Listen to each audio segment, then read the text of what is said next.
Los desastres naturales están cambiando literalmente ante nuestros ojos, adquiriendo características cada vez más inusuales y difíciles de predecir, lo que demuestran claramente los acontecimientos de la semana pasada.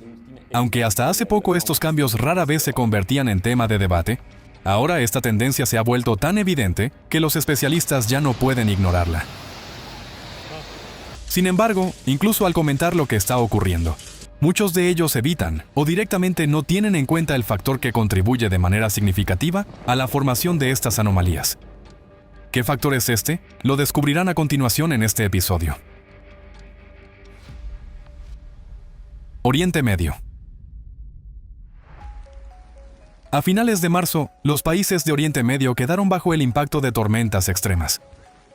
Según los expertos, estas condiciones meteorológicas son más propias del tornado Alley en Estados Unidos y totalmente inusuales para una región dominada por un clima desértico árido. El sistema tormentoso azotó Qatar a partir del 23 de marzo, trayendo fuertes lluvias, viento y granizo a la región. En la ciudad de Ras Laffan, donde se encuentra el mayor complejo de producción de gas licuado del mundo, en solo 3 días cayó más de la cantidad anual de precipitaciones. Las lluvias torrenciales también afectaron a otras regiones, provocando inundaciones a gran escala en zonas residenciales y el bloqueo de las principales arterias de transporte del país. Para hacer frente a las consecuencias del temporal, se desplegó una operación de emergencia, durante la cual, en 68 horas de trabajo ininterrumpido, los servicios lograron bombear más de 480,000 metros cúbicos de agua de lluvia. Ese mismo día, el temporal también afectó a Arabia Saudita. Lluvias con granizo se registraron en la región de Al-Jawf, en el norte del país. El 26 de marzo, en varias localidades de la región de Tabuk, también se registraron fuertes lluvias con granizo. Y en el monte Jabal al-Laus, la temperatura descendió por debajo de 0 grados Celsius y cayó nieve, algo extremadamente inusual para la región en esta época del año. El 25 de marzo, fuertes tormentas con lluvias torrenciales azotaron el territorio de los Emiratos Árabes Unidos. Las precipitaciones intensas provocaron el desbordamiento de los wadis y repentinas inundaciones. El tráfico se vio gravemente afectado, muchos vehículos quedaron inundados y los conductores se vieron obligados a abandonar sus coches directamente en las carreteras. Los servicios de emergencia aún no habían logrado eliminar las consecuencias del temporal cuando, en la noche del 27 de marzo, el país volvió a ser golpeado por un potente sistema de tormentas. Las rachas de viento alcanzaron los 60 km por hora, levantando arena y reduciendo drásticamente la visibilidad. En algunos lugares cayó fuerte granizo.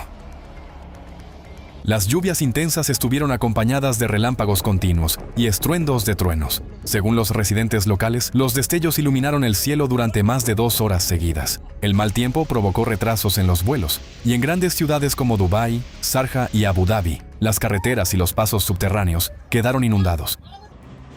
En Omán, las fuertes lluvias estuvieron acompañadas de tormentas eléctricas, granizo y viento racheado.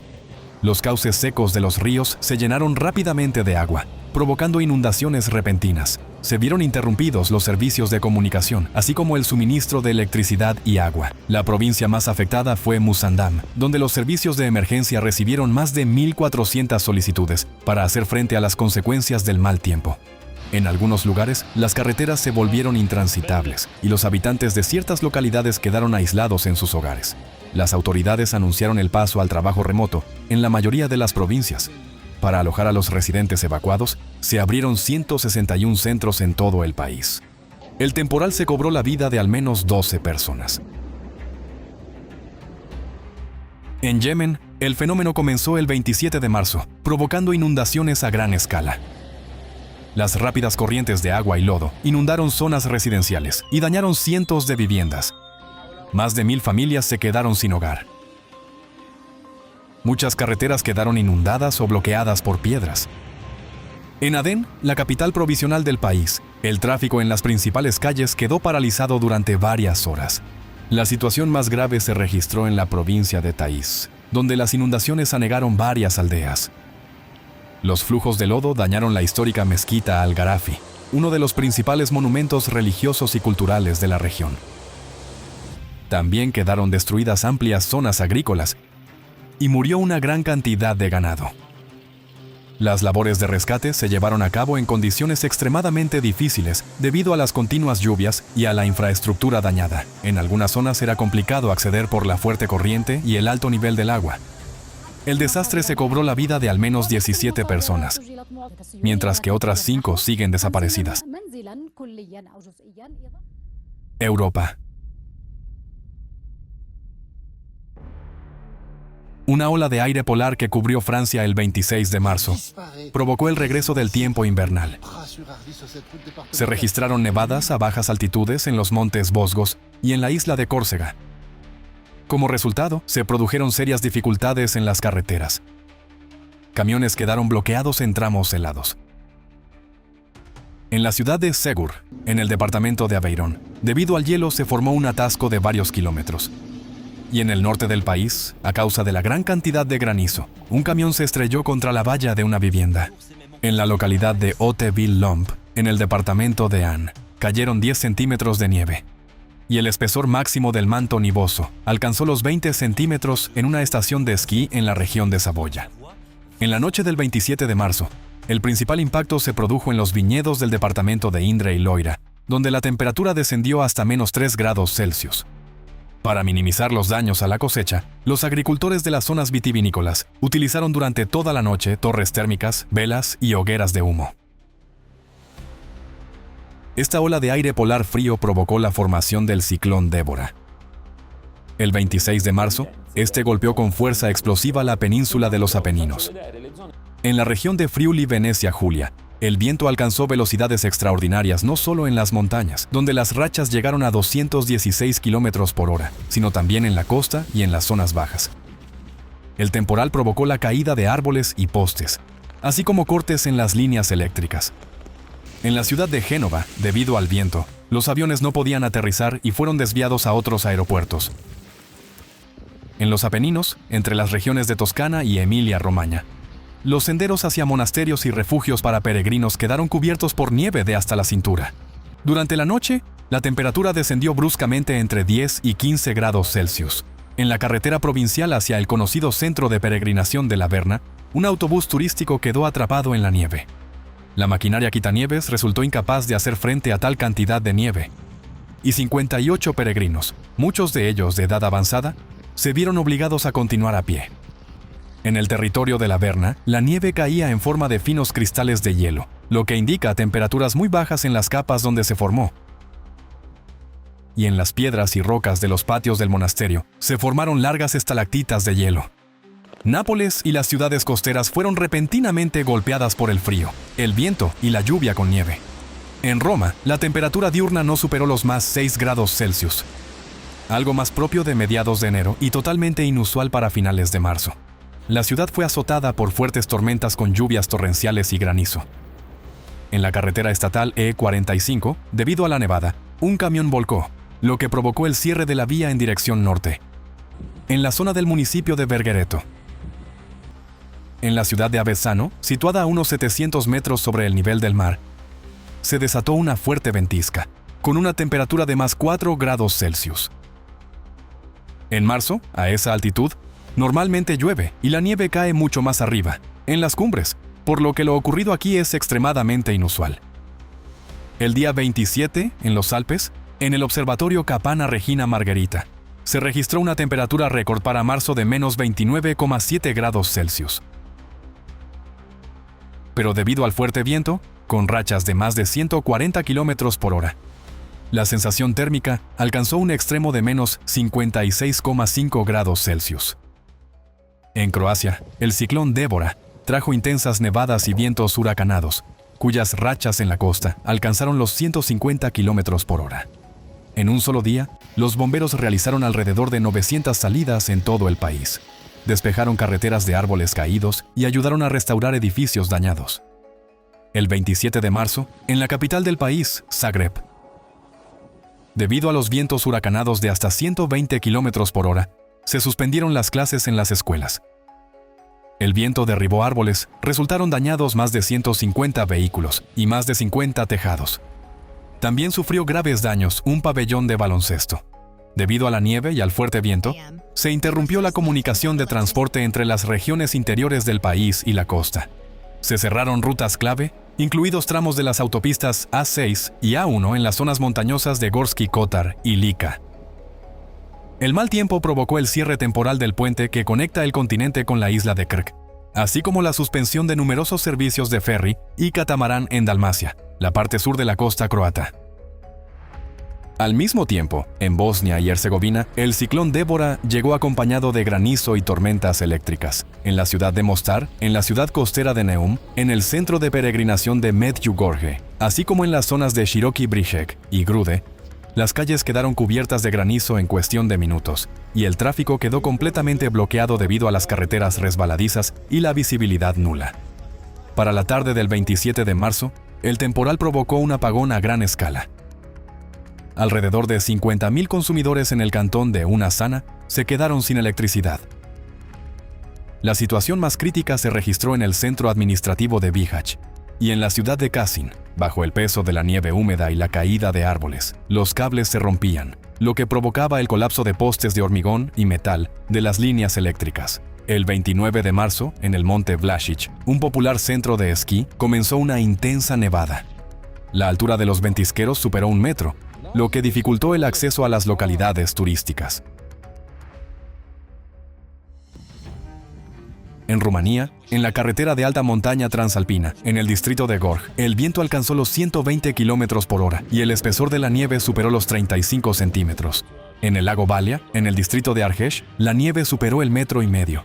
Y en el distrito de Valsea, en el pico Román, donde se encuentra una estación de esquí, la altura de los ventisqueros alcanzó los 3 metros. Durante el día 28 de marzo, el temporal se desplazó hacia el sur, en el distrito de Teleorman, en el pueblo de Cernetu. Los residentes fueron testigos de un mini tornado. En las comunas de Razmirest y Storobaneasa, cayó un fuerte granizo del tamaño de un huevo de paloma. En el pueblo de Marsanest, el viento arrancó el techo de una vivienda y destruyó paneles solares, y en varias comunas del distrito las lluvias provocaron inundaciones en casas y patios. El oeste de Bulgaria, incluida la capital del país, Sofía, la región de Pernik y los alrededores de la ciudad de Kyustendil, quedó cubierto de nieve. En el centro de montaña de Pamporovo, la altura de los ventisqueros alcanzó los 10 centímetros. El 28 de marzo, la ciudad de Krumovgrad y sus alrededores fueron golpeados por granizo del tamaño de una nuez grande. El fenómeno duró unos 15 minutos, dejando las calles cubiertas por una densa capa de hielo. El temporal destruyó cosechas en patios privados, jardines y terrenos agrícolas, dañó los tejados de los edificios y rompió los cristales de los automóviles. A pesar de que el ciclón Débora causó destrucción e importantes daños materiales en los países europeos, no se han reportado datos oficiales sobre víctimas humanas. China. El 29 de marzo, el sur de China quedó bajo el impacto de una potente tormenta convectiva. El principal golpe se produjo en la densamente poblada delta del río Perla. Ya durante el día comenzaron tormentas y lluvias que rápidamente se intensificaron hasta convertirse en fuertes aguaceros. En varias localidades de la provincia de Guangdong, en un solo día cayeron más de 100 milímetros de lluvia. La tormenta estuvo acompañada de granizo y vientos huracanados con rachas de hasta 34 metros por segundo. En la ciudad de Foshan, el temporal dañó las vías ferroviarias, lo que provocó restricciones o la suspensión temporal del tráfico de trenes. Los meteorólogos señalan que en los últimos años en Guangdong se observan cada vez con mayor frecuencia episodios de este tipo de clima convectivo intenso, con tormentas eléctricas, granizo, vientos fuertes y precipitaciones extremas. Y el evento del 29 de marzo se convirtió en uno de los ejemplos más representativos de esta tendencia creciente. Según los datos satelitales, las nubes de tormenta se elevaron por encima de los 12 kilómetros, y la temperatura en sus cimas descendió por debajo de menos 60 grados Celsius, lo que indica corrientes ascendentes extremadamente intensas, que fueron precisamente las que desencadenaron una tormenta convectiva tan poderosa. Al analizar los devastadores acontecimientos de la semana pasada, se puede concluir que detrás de ellos hay algo en común. Les presentamos un fragmento de un análisis científico que ayudará a arrojar luz sobre este factor aún poco conocido. Estos desastres naturales ocurren en distintas partes del mundo, pero el sistema climático los conecta a través de un único proceso común: el calentamiento anómalo del océano. Es el océano anormalmente calentado el que transfiere cada vez más energía y humedad en exceso a la atmósfera. A partir de este excedente de calor y humedad comienzan a formarse tormentas, lluvias torrenciales y olas de calor y de frío extremo. Sin embargo, es importante comprender que el océano no se calienta ni interactúa con la atmósfera en condiciones estériles. Este delicado sistema ya ha sido alterado por otro factor de origen antropogénico: los micro y nanoplásticos. Al contaminar tanto el océano como la atmósfera, interfieren en los procesos de intercambio de calor, intercambio de gases, formación de nubes y en el ciclo hidrológico. Como resultado, nos enfrentamos a un nuevo tipo de crisis combinada. La fuente del calor adicional reside en la intensificación de la actividad geodinámica de la Tierra, mientras que los micro y nanoplásticos bloquean simultáneamente los mecanismos naturales que disipan este calor y alteran los procesos atmosféricos. La humanidad aún no está preparada para una crisis de este tipo. Hoy en día, la ventana de oportunidad para actuar ya no se mide en décadas. Se mide únicamente en años. Y lo digo no como una figura retórica, sino basándome en la velocidad de los cambios que ya estamos observando. El calentamiento acelerado del océano, la profundización de las anomalías meteorológicas, la intensificación de la inestabilidad sísmica y volcánica, y la continua acumulación exponencial de micro y nanoplásticos en la hidrosfera y en la atmósfera. En un contexto en el que el propio océano está cambiando con tanta rapidez, seguir abordando estos problemas al ritmo de negociaciones interminables conlleva riesgos graves. Resulta difícil justificar otros 10 o 20 años dedicados a debatir si nuevos factores son convenientes de reconocer o si encajan ordenadamente en los modelos existentes. A la naturaleza le es indiferente lo cómodas que puedan sentirse las instituciones o cómo se diseñen las estrategias políticas. La física de estos procesos continúa desarrollándose conforme a sus propias leyes, independientemente de nuestras dudas. Les invito a reflexionar seriamente sobre ello, porque merece la pena luchar por la vida.